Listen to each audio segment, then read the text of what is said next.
associatif, je le dis depuis des années, va directement à sa perte pour plusieurs raisons. La première raison, c'est la conséquence du traité européen qui voulait que on aille vers la concurrence libre et non faussée. L'Europe n'admet pas, en termes de l'égalité, le statut des associations en France parce qu'elle considère que c'est de la concurrence libre et non faussée. Et donc on va vers une classification des associations de deux types, d'intérêt général économique et d'intérêt général non économique à terme, qui posera des problèmes à de nombreuses structures qui ont une activité sociale ou une activité sportive ou une activité, disons, dirigée vers avec des salariés rémunérés. Le deuxième aspect, c'est la baisse des dotations des collectivités locales qui vient d'être annoncée, qui aura forcément des conséquences sur un certain nombre de structures, en particulier celle du secteur social également. Et enfin, le troisième aspect qui devient inquiétant et qui pose problème dans l'avenir immédiat, c'est le renoncement aux emplois aidés, puisqu'on sait fort bien que des associations compensent leur manque de moyens par le recours aux emplois aidés et évidemment par l'aide qu'apporte l'État ou les collectivités territoriales via ces emplois aidés. Les premières conséquences, ça va être quoi pour les citoyens lambda? Les citoyens lambda, ils le voient déjà. Par exemple, j'ai vu des gens qui abandonnent l'aide aux devoirs dans les collèges, dans les écoles, puisqu'ils n'ont pas d'emploi aidé et qu'ils ne sont pas rémunérés ou plus rémunérés pour le faire. Deuxièmement, ça veut dire que dans le domaine, par exemple, de l'action sociale, il y a un certain nombre de gens qui ne pourront plus rendre les services qu'ils rendaient.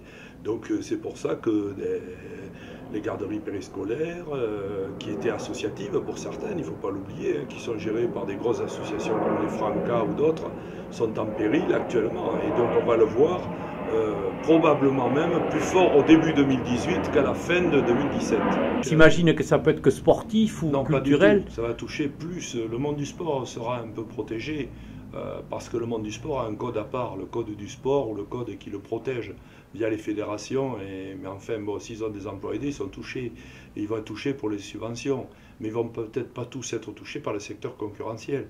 Mais actuellement, quelqu'un qui fait de l'aide aux devoirs et dans le secteur concurrentiel, puisqu'il existe des entreprises privées qui permettent à des familles de défalquer 50% du coût au titre des emplois à domicile. Il y a une conséquence aussi directe, perte de pouvoir d'achat? Ah oui, c'est sûr, puisqu'il va falloir, tous les clubs du football, par exemple, que j'ai été voir en Assemblée Générale, ont tous augmenté leurs cotisations. Ils sont contraints d'augmenter les cotisations face à la baisse des dotations. D'autre part, ils ont des salariés. Et ces salariés, il faut bien assumer le salaire mensuel. Et donc eux aussi se retrouvent face à des difficultés croissantes. Et je ne suis pas certain qu'ils tiennent tous la saison pour les clubs sportifs ou l'année 2018 pour les autres associations.